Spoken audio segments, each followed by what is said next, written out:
In our study of the chronological and historical look at the birth of Jesus, we're going to kind of step over one segment today, and we're going to come back on that on Wednesday. If we look chronologically at the birth and the events surrounding the birth of Jesus, after the shepherds come and go, a period of time goes by where Jesus then would be on the 8th day circumcised, and there's some other events that we'll come to. And then it's later on that the magi would show up. How much longer we'll talk a little bit about. But one of those events that happens is, you remember, they go up to the temple to present Jesus. And we encounter Anna and Simeon there. And so we're going to pick that up on Christmas Eve, on Wednesday night. But today we want to look at the famous narrative in Matthew's Gospel surrounding two events. The visit of the magi, and then the death of the innocents, when Herod orders that the children 2 years and under, the boys 2 years and under, that they be killed. The vast majority of scholars say that many of these events recorded in the birth narrative never happened. And so we're going to look a little bit at this. And hopefully it won't ruin your Christmas too much. And we see that these things, so much of what we are looking at is mere tradition, and it's not stuff that's found in the biblical text. So it's basically a peeling away of tradition, not of the biblical story. So if anybody over these past weeks has been offended by the fact that certain things that we've been taught never happened or didn't happen the way that we assumed, then the problem isn't with the biblical text, it's with our assumptions, it's with the things that we've added to the text. And so we want to make sure that we stay to the pure word of God and not either dilute it or change it or to make it say things that it doesn't. We're not supposed to be trying to make the story better. This is what happened. So chapter 2, Matthew chapter 2 begins, now after Jesus was born. That word after is very important. Okay, so when they come, Jesus has been born. A period of time has gone by. We don't know exactly how much. That word doesn't tell us how much. It doesn't tell us whether it's been minutes, hours, days, weeks, months. It doesn't tell us. But the narrative begins with the fact that he has already been born. Okay, in Luke's account, in Luke 2, it begins with them going to Jerusalem or Bethlehem from Nazareth. No room in the guest room. She gave birth to her son while they were there. So Luke begins before with the travel narrative. This one begins with his birth having already taken place. In fact, that's the best way to understand the Greek text here, is implying very strongly that the birth was in the past. In Bethlehem of Judea. Now, it's strange that Bethlehem is modified by in Judea. Okay, it mentions this, but there is another Bethlehem. There is a Bethlehem that's about 7 miles from Nazareth. So it's in Galilee.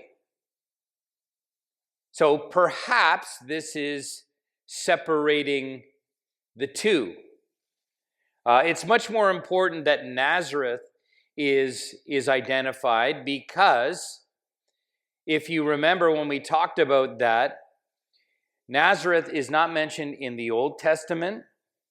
It's not mentioned in Josephus or early writers. It's only referred to later on with people referring back to the birth of Jesus and where he grew up. And so many people at one point wondered if there was even such a place or whether it was made up or not. Not so with Bethlehem, which has roots going way, way, way back into the Old Testament. Patriarchs were buried in this area. David was from Bethlehem. That's why it's called the city of David, or the town of David, because David looked after his father's flock in Bethlehem. So it anchors it in Judea. Judea is the Greek form of the word Judah. Judah is the Hebrew form. Judea is the Greek form. By this time, it refers to the southernmost portion of what we would call the nation of Israel. The north is Galilee, the middle section is Samaria, the southern part is Judah or Judea. Now you remember that there were 12 tribes that had tribal allotments. When the Assyrians came in and drove out, in part, the 10 northern tribes, the tribes that remained, the southern kingdom, was Judah and Benjamin. Well, Benjamin was the little tiny tribe. Judah was the big tribe. And so you just call the southern kingdom Judah. You name it after the most prominent one. Also the messianic overtones from the Old Testament, right? That a star would come out of Judah. We know that the Messiah would come from the tribe of Judah. So it became prominent. So in Judea, in the days of Herod the king, this is unquestionably a reference to Herod the Great. Herod was appointed king by the Roman Senate in 40 BC. This is the standard chronology. There's some newer chronologies now, and scholars are arguing over which one is right, and we'll just wait till the dust settles, and then we'll pick up the pieces afterwards. But the Roman Senate declared him king in 40. It took a while for him to actually claim his kingdom, though, because there was a bunch of stuff going on. He had to raise an army, and he had to fight to get what was his. And so he actually doesn't become king until 37 BC. So the Senate names him king in 40 BC. He becomes king in 37, and he died in the normal chronology is 4 BC. Many scholars now are arguing, fairly persuasively, I would suggest, in 1 BC. And this has to do with wrestling over what Josephus, the first century Jewish historian, says. And Josephus is our most important source for understanding Herod and really things going on in that part of the world in the first century. So in the days of Herod the king. So Jesus must be born before Herod dies. So if Herod died in 1 BC, then Jesus was born before then. How far? We don't know.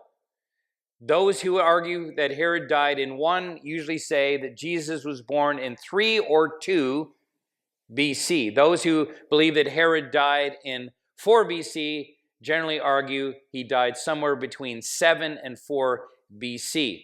Depends how far we want to push it back. What Josephus tells us is 2 things. He tells us that Herod died after there was an eclipse and before the Passover. So there's 2 things in that bracket when Herod died. So there was kind of a pathetic eclipse in 40, and there was a really good one in 1.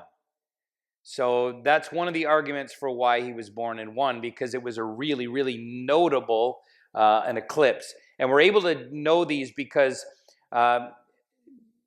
astronomy can actually date with precision when eclipses happen to the very day that they happen, even going back thousands of years. Because when God set all this up, he set it on a regularly repeating pattern. And so they can actually go back and figure out exactly when these things happened. So in the days of Herod the king. Now, just a couple of things to set the tone here that I've already mentioned about Herod. Herod, in many ways, from the Roman perspective, was a great, great king. He was good for them because all they wanted was peace and tax money. And Herod was good at getting them both. He kept relative peace in the land, which was really across the board because under Augustus, who was the Roman emperor at the time, he brought in what's called the Pax Romana, the Roman peace. And of course, Herod is under this, but Herod did a good job of keeping everybody in line. Many times he did this by being utterly ruthless. But for the Romans, they were fine with Herod. They were fine with him because lots of tax money went their way, and he kept the peace. Herod was known to be great militarily. He was known as one of the greatest builders in history. He built a harbor, an artificial harbor in Caesarea Maritima, which was great for the economy because what it did is it brought all kinds of shipping vessels into the harbor there, and import-export brought all kinds of money into Israel. Cost them a fortune to do it, but that investment more than paid off. And so he did that. He built numerous palaces and fortresses. He built Herodium, which was not that far from Bethlehem. In fact, it's interesting that there was a fortress at Herodium that you could go there today, and if you go on the top, you can see Bethlehem in the distance. So those stationed at Herodium, when Jesus was born, could see Bethlehem right from there. Okay, Masada, that's all Herod the Great. The temple, that's Herod the Great. Did stuff with water and pools and fortifications. He rebuilt the palace there. He rebuilt a fortress, the Antonia Fortress there. He was a fantastic builder. He was also paranoid. In fact, psychiatrists have linked up over the years with theologians to try to diagnose Herod the Great, wondering what sort of mental health issue he had. And of course, none of them can agree, but he certainly was paranoid. He had his favorite wife killed, his mother-in-law killed, at least 3 of his sons killed, one of them 5 days before he was born. He was so bad and so hated by the people, part of it because of heavy taxation, part of it because he really wasn't Jewish. He was a mix between Nabatean and Idumean. But the Idumeans had been forced to convert to Judaism. And so he practiced, in part, Judaism, although he was probably more Roman in his outlook on life than anything.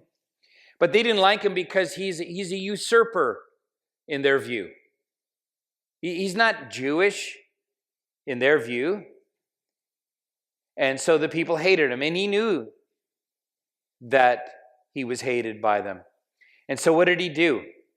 Well, he gave an order when he knew he was dying, and he was in the area of Jericho when he was dying, and there was a place there called the Hippodrome. So think of it as a theater that you can lock people in. You just shut the doors, lock them.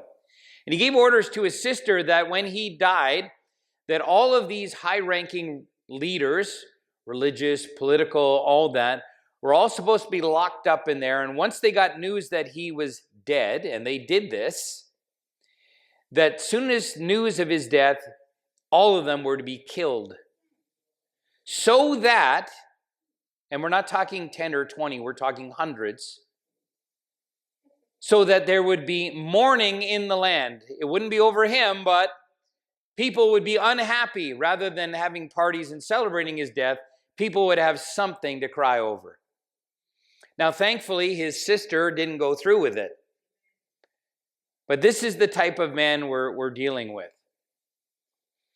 Okay, at numerous occasions, he had thousands of people killed. So we're not dealing with somebody that has, the same moral scruples that we certainly have. And anytime he's suspected of anyone interfering with his rule or reign, he would just kill them. And this is going to tie into when it talks about the children being killed 2 years and under. So Herod the king, behold, wise men, magoi. Magoi. Wise men is just an English loose translation. What all English translations should have done here is just put magi. That's what they should have put in. Because this word is very broad. Originally, the word magi referred to one of the ethnic tribes within Media. You remember Media? Media was one of the Eastern kingdoms that was eventually united with the Persians. Okay, Cyrus the Great went and united those two. He was of Median descent, and he linked up. His uncle was Persian, and it became the Medo-Persian Empire. They're the ones that went down and conquered the Neo-Babylonian Empire. That was founded by Nebuchadnezzar's father, Nabopolassar. And so he went in, and once he died, Nebuchadnezzar became the greatest Babylonian king in that period of time. But it was under Belshazzar, remember the night that he's having the feast, when there's the writing on the wall, that the Medo-Persian Empire came in and really without a fight took over.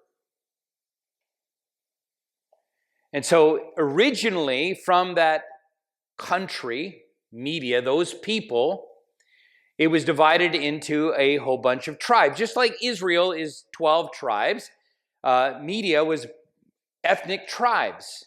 And one of them was magi. Has nothing to do with astronomy, astrology, education, intellect, nothing. It's an ethnic designation. Just like saying the Benjaminites, just like saying the Judahites, just like saying those who are from Ontario. That's all it's saying.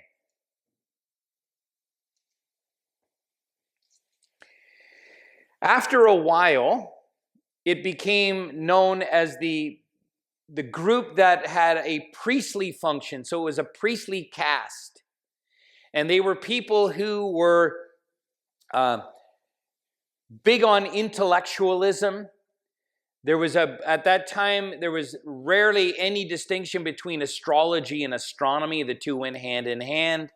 So they read the stars. They were big time into medicine. They were academics. They were into interpreting dreams. A number of times in the Greek translation of the book of Daniel, to refer to those groups that are called in to interpret the dreams and things like that, part of that makeup are magoi, the magi.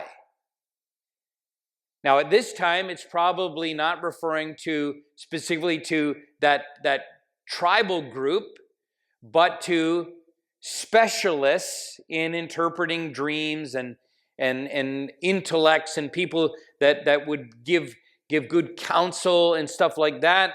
But they're pagans. They're pagans. If you remember, when they're not able to interpret Nebuchadnezzar's dream, because remember, Nebuchadnezzar's smart. He doesn't want the interpretation. He wants them to first tell them what the dream is, then give him the interpretation.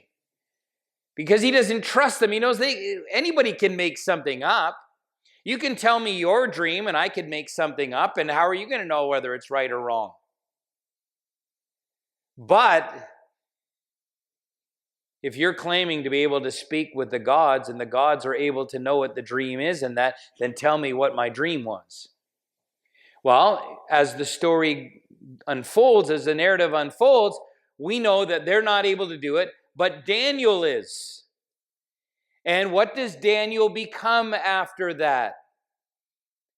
The head over all of them, including the magi.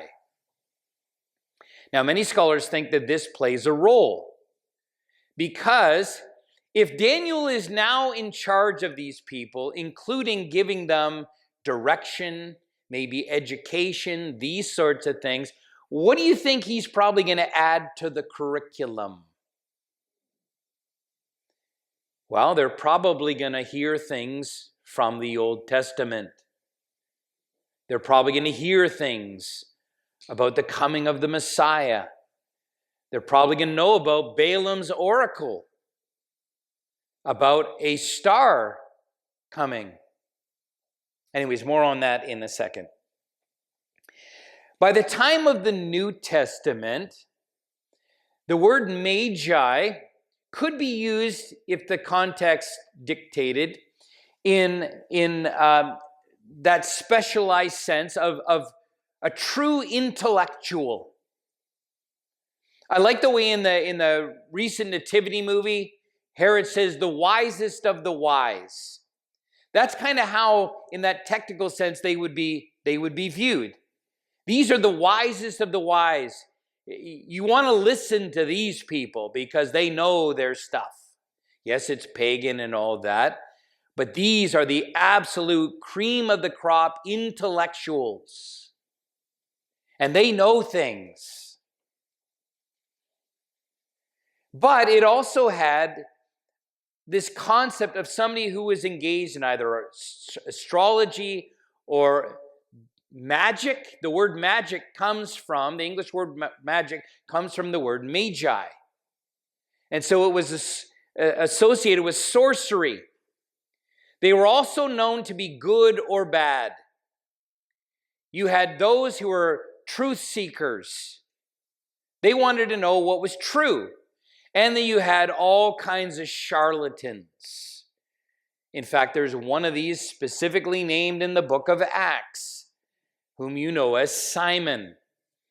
Tradition calls him Simon Magus because he is called a magi. Now there, it's in a totally different sense. He's engaged in sorcery, and he's deluding people.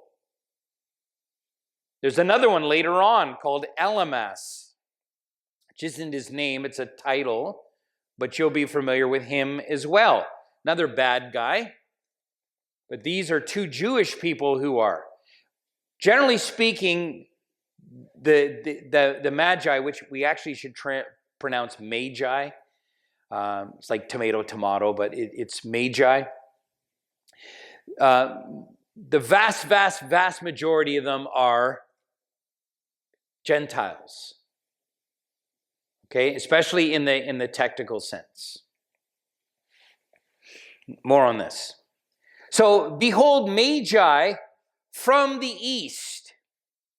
Now, we're going to see this word appear a couple of times. And I want to stop you here with a simple Greek lesson about this word. The word here, from the east, is the word Anatole. And the word Anatole can mean rising, or it can mean east. You're going to see this. Let me point out something here. I'm just going to read them. We'll circle back. Wise men from the east, okay, Anatole, came to Jerusalem, say, where is he who is born King of the Jews? For we saw his star, Anatole, the same word.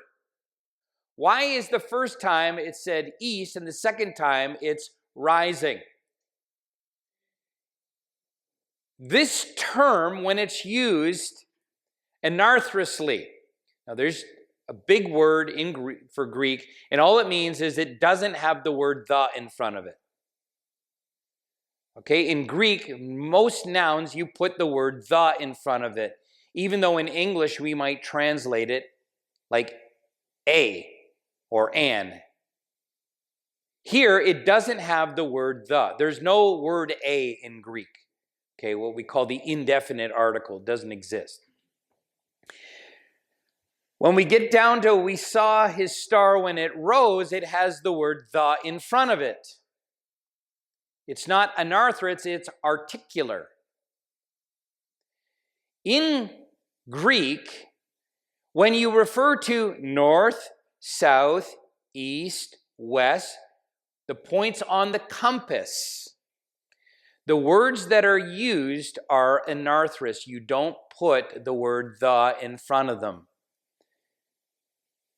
In the first case, we know it's referring to the east, the point on the compass, because the writer does not use the word the. In the second one, when it rose or at its rising, he does put the word the. That is the normal way of writing Greek. Now, he could make mistakes and things like that, but that gives us a really good hint. Now, if that one doesn't persuade you at all, let me give you a logical one. If we're looking up at the north, south, east, west, if they're from the east, and east would mean east from Israel, which way would you have to head in order to go to Israel? West. But if you saw the star in the east and you're already east, which way are you going to head? You're going to go the opposite direction. You're going to start heading to India. So it doesn't make any sense. Although one tradition, it's very, very uncommon, but one tradition actually argues that the magi came from Egypt. Well, that is west of Israel. So that would make sense for them. They would have to head east. But almost nobody argues that they're from west of Israel. So that's how it should be translated. So many older translations say, we saw his star in the east.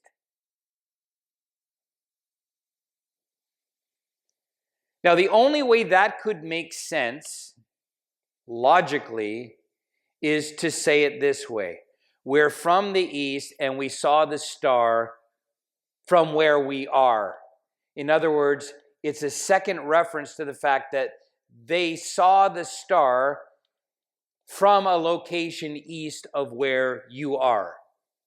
But that's not what it's referring to. Because it's referring in the second statement, not where they are, but where they saw the star. And so unless they're going to go all the way around the earth to get to Israel, they're heading west and not east. So they would have seen the star at its rising, when it came up, when it appeared.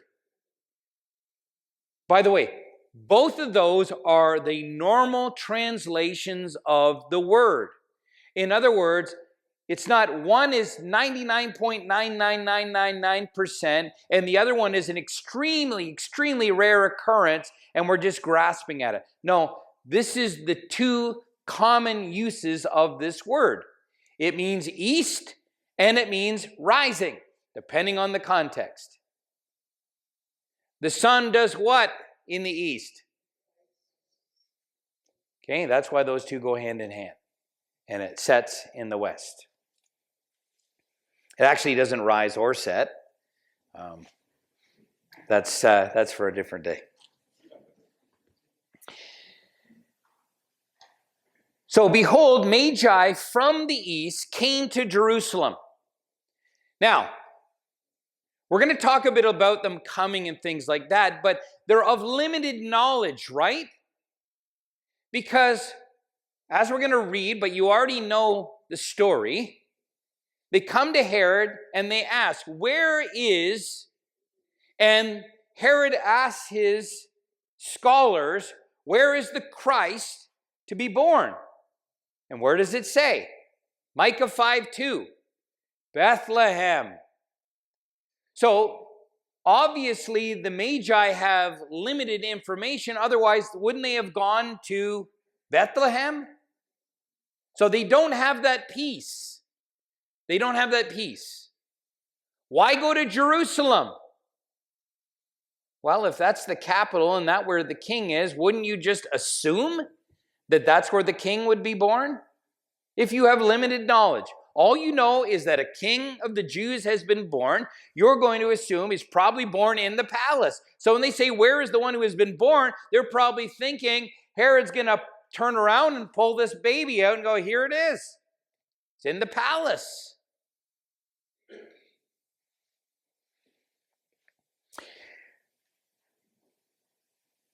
From the east to Jerusalem, saying, where is he who has been born King of the Jews? Now, this is an absolutely loaded statement. Loaded. It could be properly translated in two different ways. It could say this, where is the newborn King of the Jews?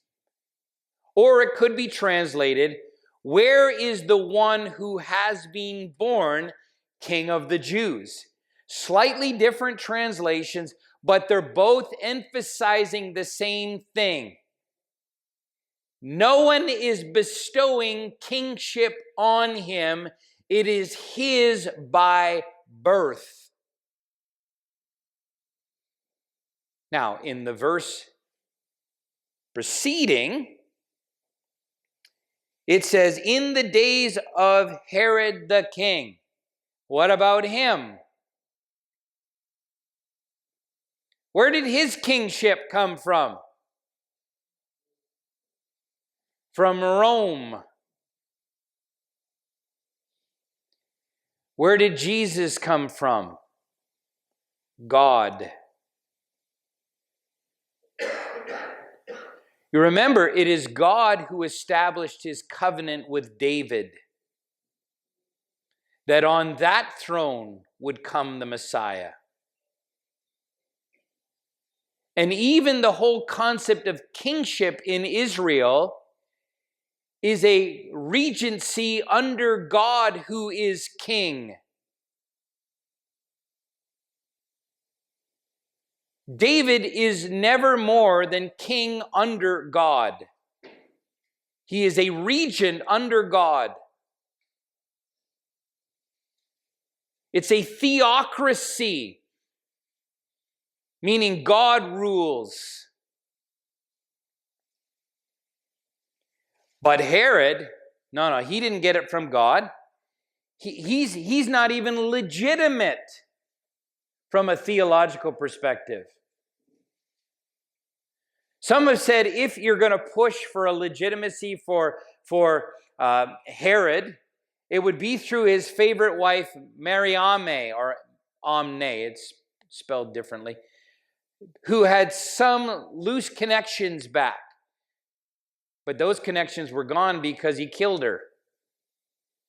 He has no connection to the line of David whatsoever. None. Not through his mother or his father. The only Jewishness in him is religion.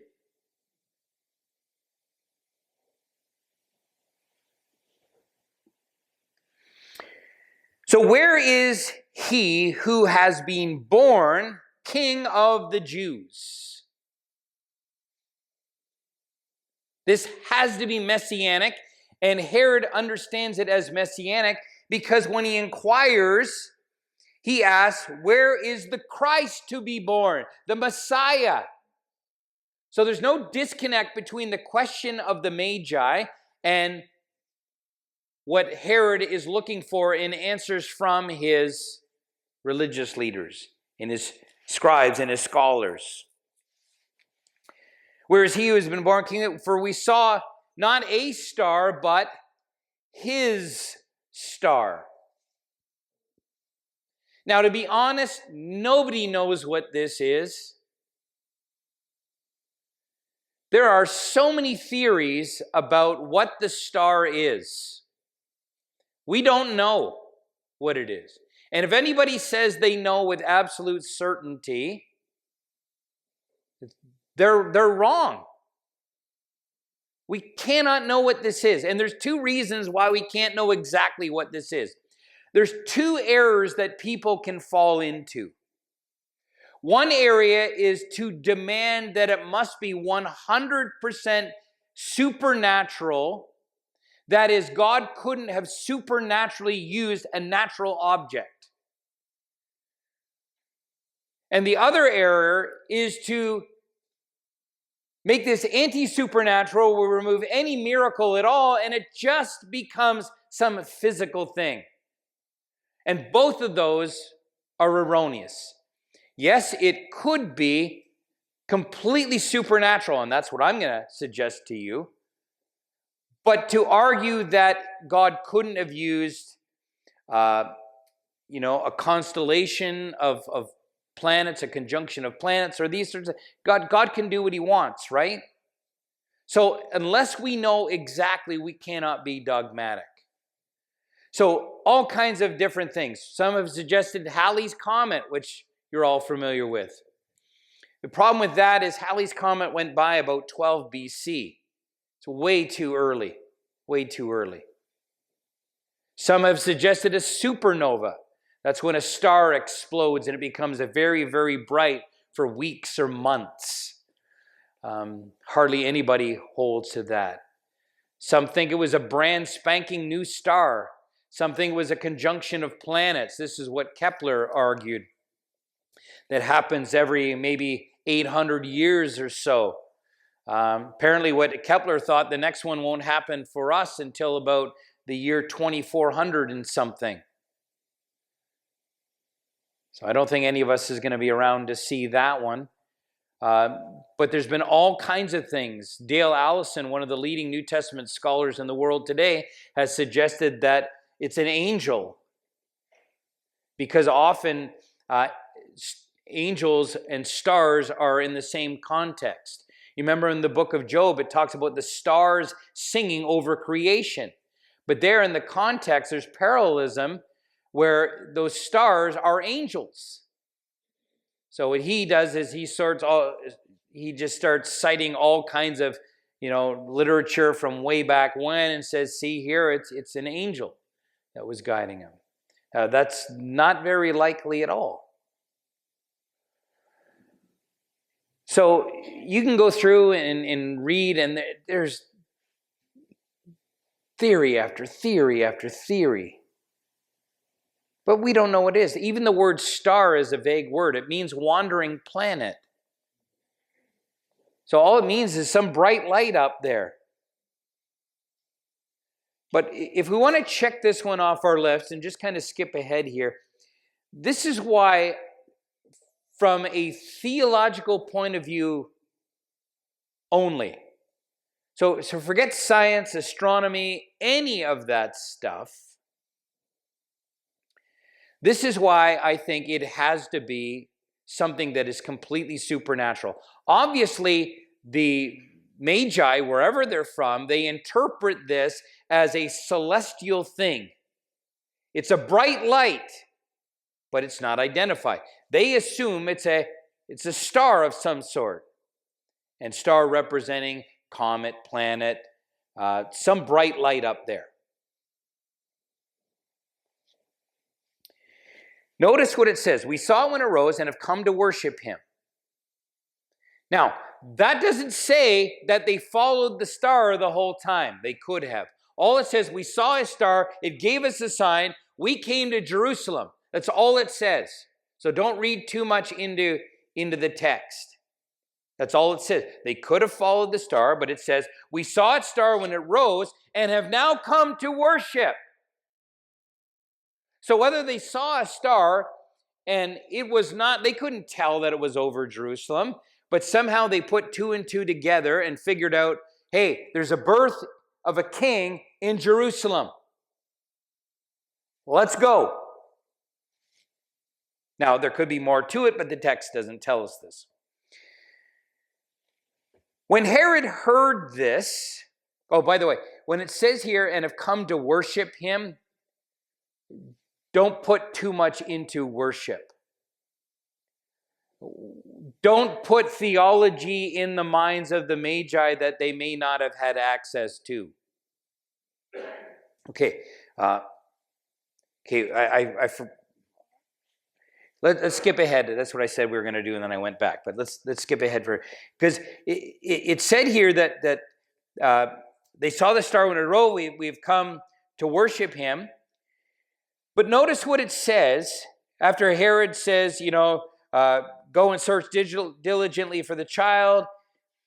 Verse 9, after listening to the king, they went on their way, and behold, out of nowhere, the star that they had seen when it rose. You understand? It's not saying the star's been there the whole time. They saw it, they go to Jerusalem. Then the text says, after they met with Herod, oh, the star's back. But notice, if you saw a star up there, is it going to lead you to a little village? Okay, the Greek text doesn't imply that necessarily that it was right over the very house, but even a little tiny village. A little tiny village. Remember, the villages back then, Bethlehem, is only a few acres. Don't think of Markham. Don't even think Mount Albert. We're talking a little subdivision, a small subdivision. That's the whole place. And you look way up in the sky, and that's going to lead you somewhere? One scholar I was reading this past week said, listen, at most, it's going to lead you over a country. And yet, what does this say? They follow it and it takes them where they need to go. This can't be something that's way, way up there. You're moving along, and that thing's not going anywhere. How do you know that you're under it?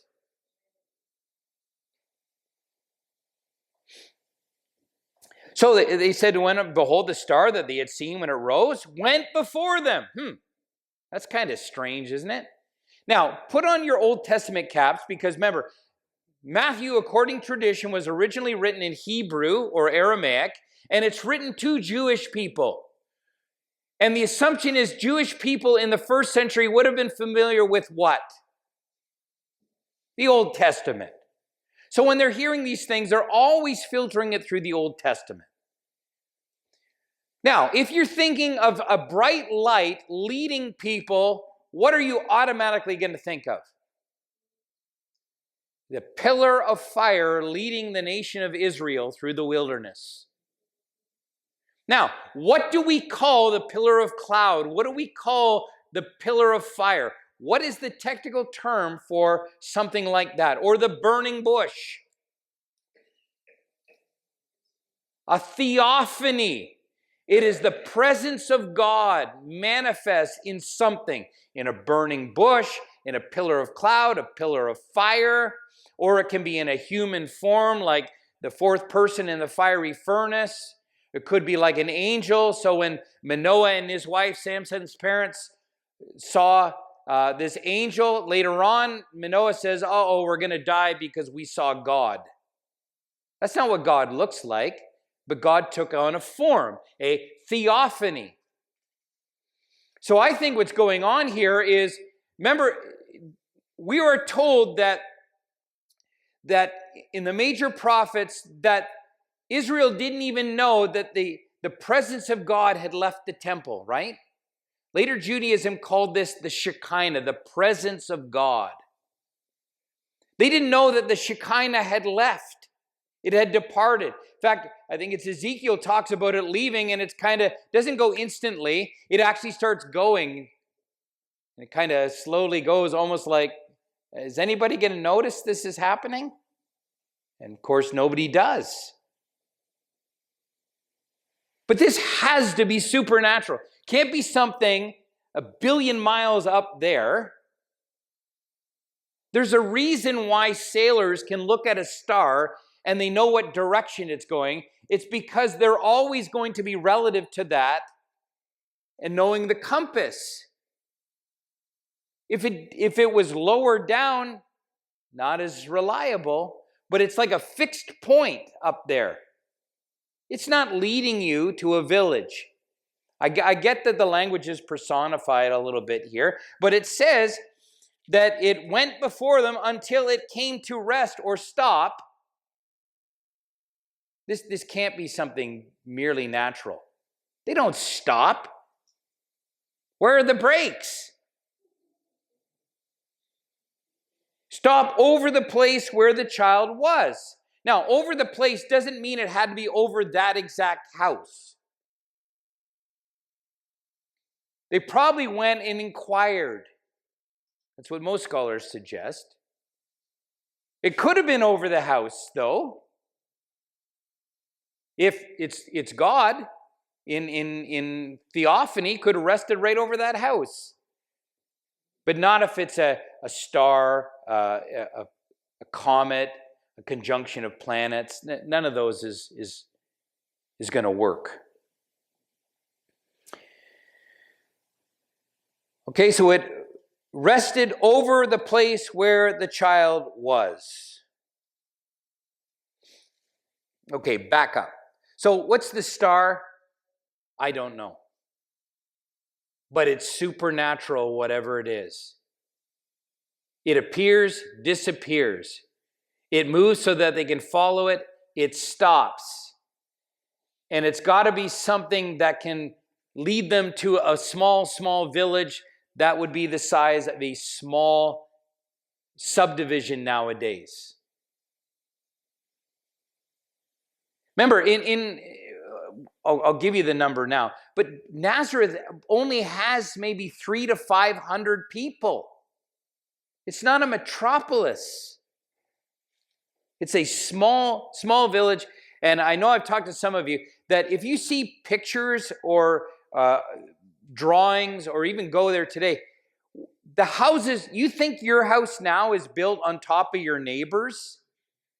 Back then, it's like one is connected to the other. Because remember, most people lived outside of town. Their city folk are rare. It's the Industrial Revolution that brings everybody to the cities. But in the ancient world, most people lived outside of town. And so the towns or the cities or the villages, they're really small. Really small.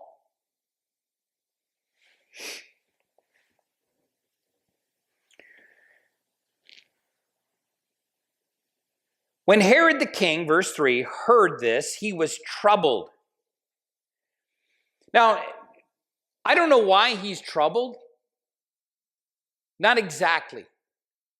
Because if you think, okay, so what, a baby's born, you're going to be long dead before this baby's old enough to, unless Herod thought he was going to live forever. So why worry about it now, Herod? Well, one, we're not dealing with somebody who's quite all there. Remember, he's paranoid. You know, you can't be right if you're going around killing your kids. That's not normal. Killing your favorite wife. He had mental episodes after this where he was going around asking servants to call for this wife and things. It was his dear wife, the one he loved in that. But his throne meant more to him than anything. So it says here, Herod was troubled. Well, I think the mention of anyone, and Herod is going to do anything to snuff that out. I don't think so much he cares about his kids and them inheriting and things. I don't think he was capable of such things. I think Herod thought about one person, and that was Herod. But I think maybe the biggest reason why he was troubled is this. If all the people around in Israel find out that the Messiah has been born, how do you think those people are going to treat Herod? They already don't like him. There's going to be an uprising. The Messiah is here. Let's get him out. And so Herod wants to snuff this out immediately before anybody finds out. The Messiah's been born. Well, if he was, he's come and gone. You'll have to wait for the next one.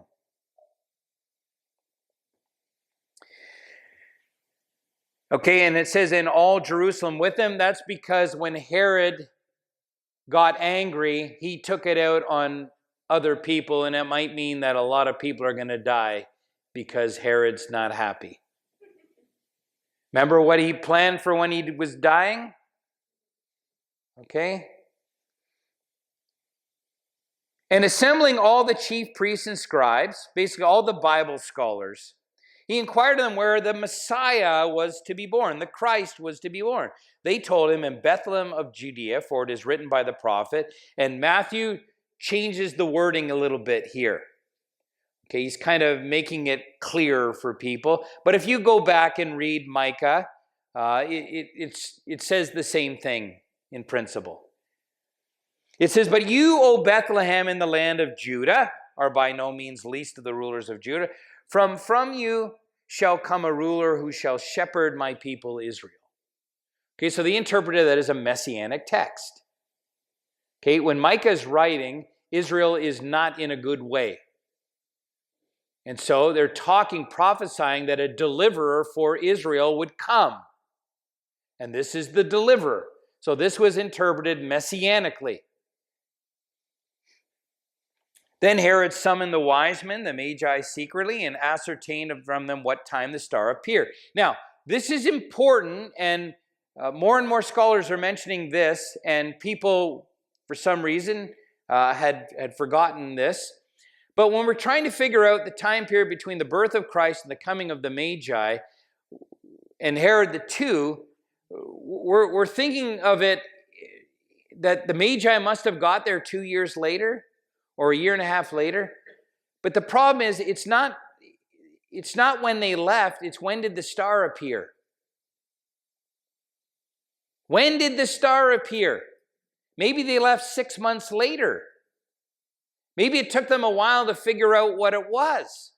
Okay, we see this star, takes them 3, 4, 5, 6 months to figure out what this is, and then they decide to go. Okay, let's go. Where are they coming from? How long did it take them to get there? Did it take them 2 weeks, 6 months, 9 months to get there? All he wants to know is, when is this child born? Okay, let me move on here, or we're going to be into afternoon. So he inquires, when about this star? When did the star appear? So based on when he is told that the star appeared, is when he is then going to, when he finds out that the Magi have tricked him, that he's going to have all the babies killed. 2 years and under.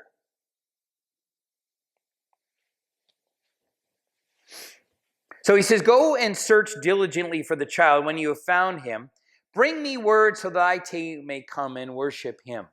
Now again, what does worship mean? Okay, from a monotheistic point of view, you only worship God. So are they understanding the deity of this individual or no? Highly doubt that. Highly doubt that. How much theology do these people have? They don't even know where the Messiah was to be born.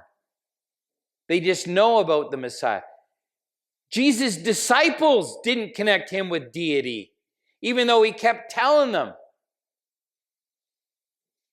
Okay, it's not after the resurrection. Finally, Thomas says, my Lord and my God. So they struggle with this. So I think here is to pay him homage. He's unique. He's the messianic king. He's not some king. He's king on a global scale. Okay, there was a whole theology, if you wish, an international one, that this king was going to come out of Israel. Not just Jewish people believing this, but people in Rome and other places.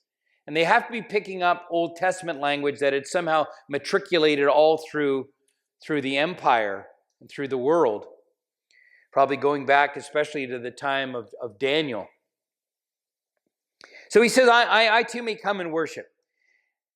One scholar says here, in order for Herod to be as convincing as he can, to make sure that the magi don't think he's up to no good at all, he doesn't have an escort or anything go. He just lets them go and please come and tell me where he is so that I too may go. So in order to make it as convincing as possible, he just says, please come back when you're done. He's trying to be as sly, as sneaky as possible. Because he could have just said, you know what? Let me send some of my soldiers with you, and they'll escort you. You know, we'll give you like a police escort all the way there. You know, let's have a parade. No, he's trying to be as sneaky as possible. So, behold, the star that they had seen when it rose went before them and came to rest over the place where the child was. When they saw the star, they rejoiced exceedingly with great joy. And going into the house, they saw the child. The word child, there's a different word that is used of Jesus, the baby wrapped in cloths and lying in a manger. This is a term that normally refers to a child that's a little bit older. So some think that Jesus by now is a year and a half old. We have no way of knowing this. So they went into the child saw the child with his mother Mary, and they fell down and worshipped him. Again, the same word can mean to pay homage to him. We don't know. Then opening their treasures, or this word can mean treasure chests, just boxes they bring. They offered him gifts of gold, frankincense, and myrrh. Now let's stop here for a second. Here's where tradition comes in wholesale. What does magi mean? The fact that it's plural. How many are there based on the word? More than one. There could be 2, 3, 4, 5, 6, 100. Anywhere in here do you see that there were 3? No.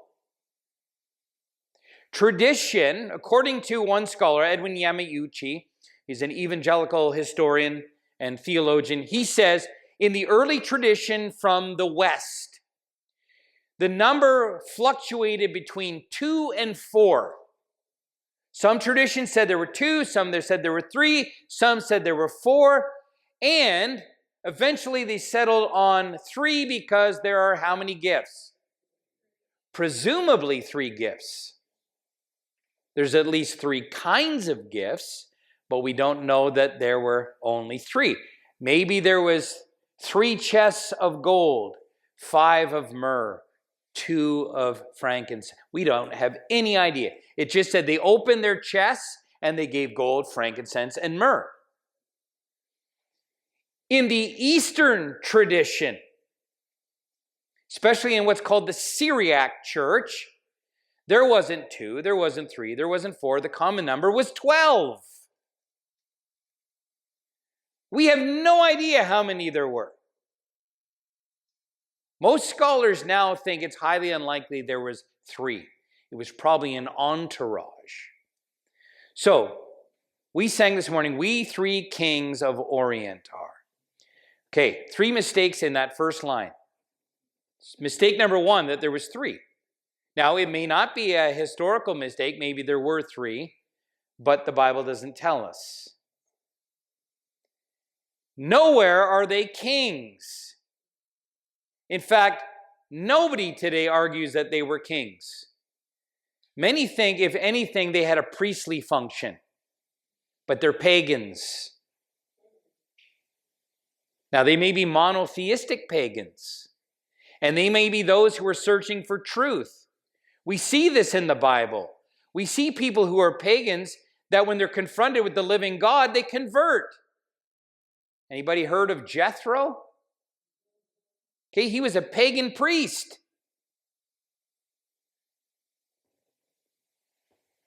So, kings actually comes from There was a Christian writer, writing around 208 AD by the name of Tertullian. And he was the first one to say that they were kings, and not because he had any historical evidence at all, but based on the fact that there's an Old Testament prophecy, in fact, there's more than one, that talk about kings coming to worship the Messiah. The problem is that probably refers to the kings coming to worship during the millennial kingdom, not at his birth. There is no text that talk about kings coming to worship him at his birth. But trying to put two and two together in the field, that's why we call them kings now. In fact, they go on and tell us where these kings are from. This is the early tradition. It goes back to most of it to the 5th and 6th and later centuries. So we're talking 500, 600 years after the birth of Jesus. So I'm going to quote just from one source. The 6th century Syriac work, Cave of Treasures, says that those who bore the gifts to the king were kings and sons of kings by the name of Hormizda, who was the king of Persia, Yadzigurd, king of Saba, and Perodza, the king of Sheba, what lies in the east. That would be Arabia. Now, the problem here, there is no king of Persia. There's no king of Babylon either. Babylonia and Persia do not exist at the time of the birth of Christ. They were conquered by the Greeks and later by the Romans. This is the area of the Parthians now, a massive kingdom. But ancestrally, yes, they would go back to Persians and Babylonians and that. But this is the Parthians now at this time. You had two major empires side by side. You had the Roman Empire on the west, and on the east you had this massive empire called the Parthian Empire. Okay, so it gives these first names, says that they're kings. Remember, this is in the 6th century, 500 years after the birth of Christ. Okay, the Syrian writer in a book called the Book of Adam and Eve calls the Magi Hor, the king of Persia, Basantor, the king of Saba, Karsudos, the king of the east. While the Armenian infancy gospel is the source of the familiar tradition that prevailed in the west that identified the Magi as Balthazar, king of Arabia, Gaspar, king of India, Melchior, king of Persia.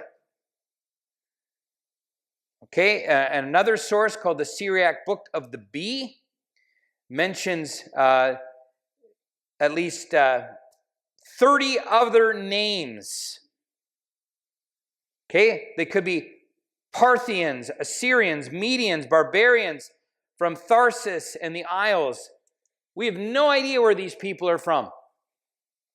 We don't know how many of them there are. We don't know what their names are. In fact, if we wanted to go down this just for some historical curiosity, later tradition actually told us how old they were. They're from 3 different age groups. You got the young guy, the middle-aged guy, and the old guy. And they even have different colors of skin from different continents. One ends up being from Africa. This is tradition. So what do we know? We know that they're Magi from the east. East means east of Israel. 3 choices. Arabia.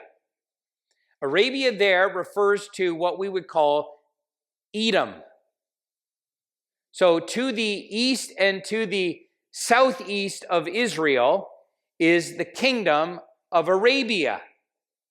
At this time, it was Aretas IV who was the king, and he's there for a long time.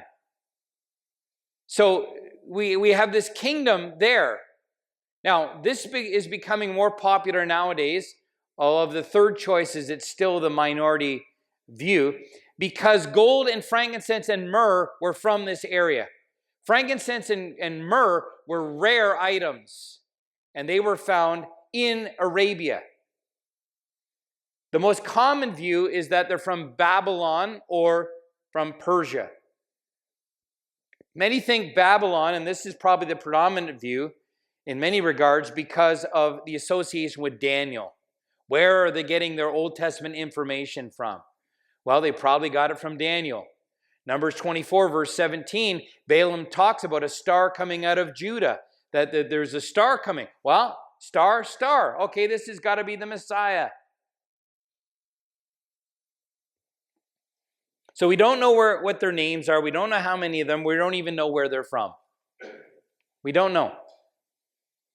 Now, those who are arguing they have to be from Arabia because this is where gold, frankincense, and myrrh, that's nonsense.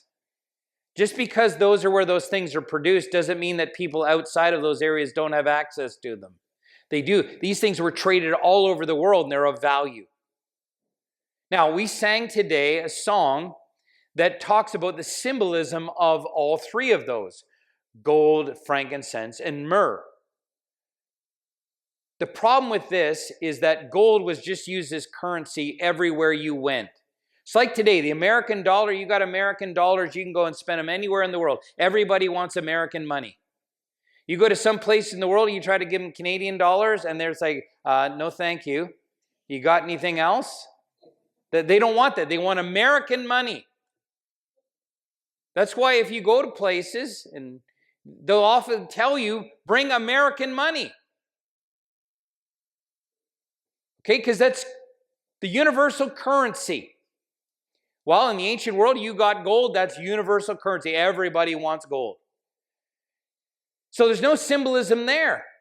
Frankincense. Frankincense was used for all kinds of things.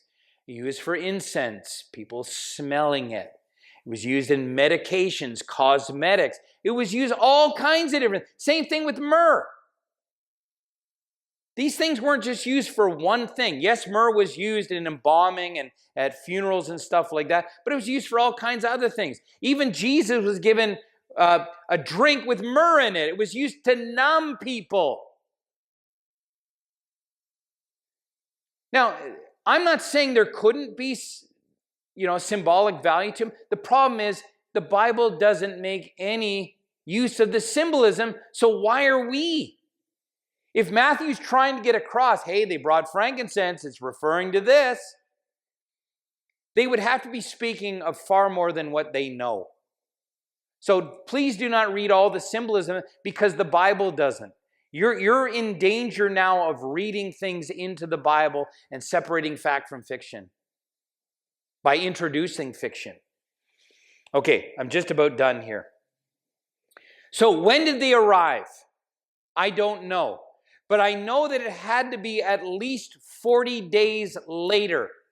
Any idea of the magi being there with the shepherds, all that in a stable, is sheer nonsense. It's nonsense. We know the shepherds got there that night because they found the baby who had just been swaddled and placed in a manger. But according to the Gospel of Luke, if you want to quickly turn there, we will be done in 2 minutes. In the Gospel of Luke, after the shepherds leave and go on rejoicing, it says in Luke 2, verse 22, and when the time for their purification according to the law of Moses, they brought him, that is Jesus, up to Jerusalem to present him to the Lord. Now, we don't have time to go through this. On the 8th day, a male would be circumcised and given his name. For a female child, the time of the woman's spiritual ceremonial uncleanness was 80 days, according to Leviticus chapter 12. For a male, it was 40 days. She cannot go anywhere for 40 days.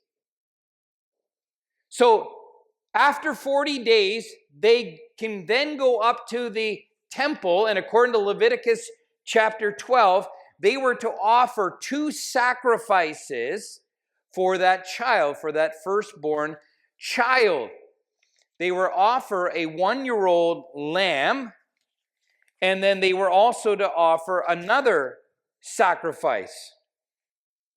So in Leviticus chapter 12, it says concerning that when this is all done, it says, and when the days of her purifying are completed, whether for a son or a daughter, she shall bring to the priest at the entrance of the tent of meeting, which became the temple, a lamb a year old for a burnt offering, and a pigeon or a turtle dove for a sin offering.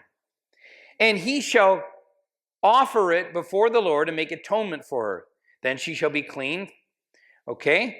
And then it goes on and says that if she cannot afford a lamb, then she shall take 2 turtle doves or 2 pigeons, one for the burnt offering and the other for the sin offering. And the priest shall make atonement for her, and she shall be clean, ceremonially clean.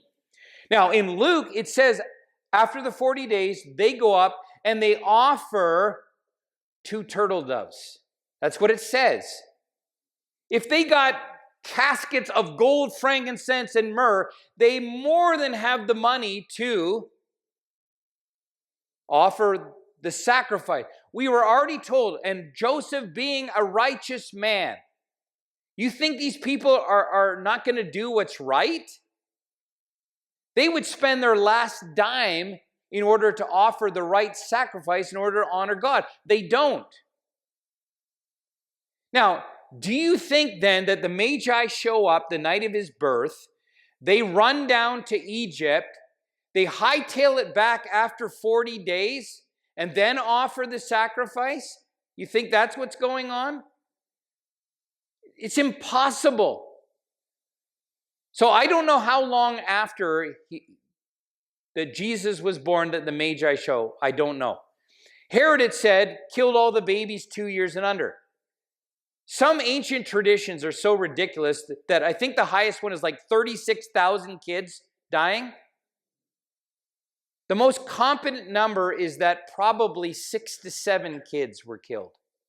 6 to 7. And there's 2 reasons for this. It's estimated based on population that there was probably at most 12 boys born during that time frame. That would have fit the bill. But child infancy death rates were so high that probably half them died in infancy, which means you go from 12 to about 6, maybe 7, maybe 8. So people say this never happened. Nobody's going to belittle this happened. People say this never happened because Josephus doesn't mention it. You have to understand a couple of things. One, Josephus is writing to a Jewish audience or to a Roman audience. Romans didn't care about babies. Do you know that in Roman law, that when a child was born, it was laid on the floor, and the father would either motion for the child to be picked up or motion that the child to be left there and die. The father had power of life or death over that child. If they didn't want children, they would put them out on the corner like you put your recycling and your garbage out, and they would leave it to the wild dogs for food. Do you think in a Roman culture they care if 6, 7 babies die in the backwoods of Israel? If he wants to make Herod look bad, this Josephus, he refers to other things that he does. Killing of all kinds of Pharisees, and killing all kinds of having people locked in the Herodium to be killed when he was pronounced dead. Those are big news items. But people don't think, at least the way evangelical Christians tend to think, about the preciousness of children. And so this fits Herod perfectly. This is what he would do. Killing a few babies to protect his throne, hey, no problem. So that's what he does. He goes, sends the soldiers in, they find these babies. Why 2 years old? Well, us men, we're not the brightest, right? So maybe we can't tell the difference between a 6-month-old and an 18-month-old, and so we better make the number higher just in case. But if you want to be, as precise as possible, he's more than 40 days old. That's all we know. Some scholars now have this strange concept, by the way, of if you read Luke, what Luke goes from, he goes through the presentation of Jesus in the temple. You have Anna and Simeon, and then it says, and then they went to Nazareth. You now have people thinking the Magi found Jesus in Nazareth. Okay, that's not what happened. Luke is just skipping over. Just like the next event when he has one line about them going back to Nazareth. The next one, Jesus is 12 years old. They're heading back. So when he goes up to the temple, they find him in the temple. What's all this mean? Well, our application today is not about the historical stuff. That's important. What I want you to learn exegetically is read the Bible and let the Bible speak for itself. Don't read your thoughts and imaginations and whims and our traditions and things into the Bible. The words are on the page for us to know and understand. Read them. Read them. Just read the Bible. I'm not sure why we don't do this anymore. Just pick up your Bible and read it. You want to know what the Christmas story is? Take it up and read it. The other thing is here is Herod is told that the Christ has been born. What's his response? What's the religious leader's response? Do we see here tale of the religious leaders? Then what? You're telling us the Messiah has been born? Okay, Herod, see you later, and running. There's none of that. The people who should know best are the ones that,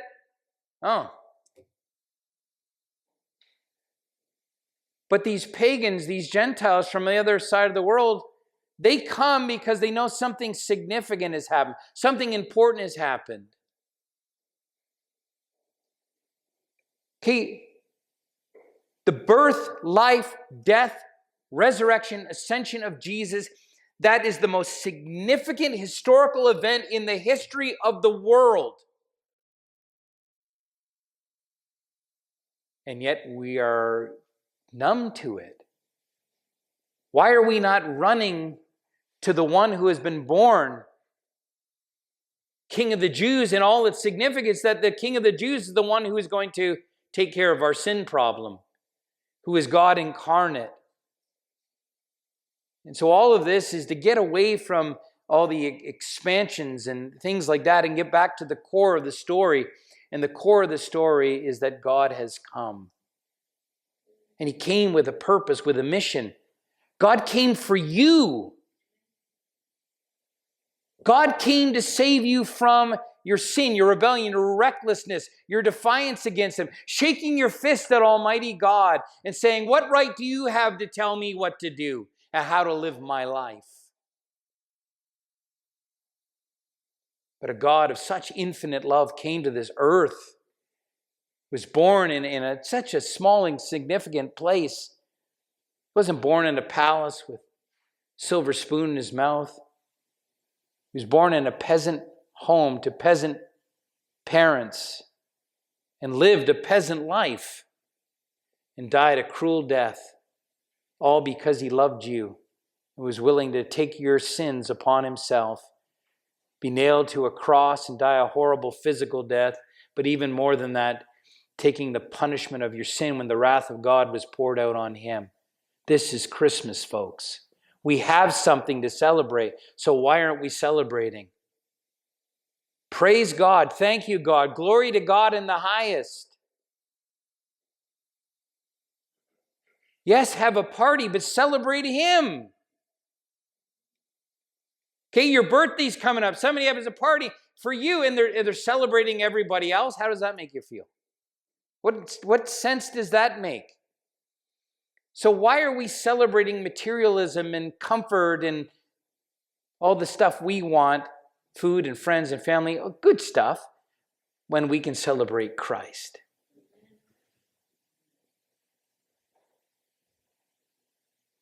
What would you have to celebrate if you didn't have Jesus? Nothing. Let us eat and drink, for tomorrow we die. But we have Christ, and so we celebrate him.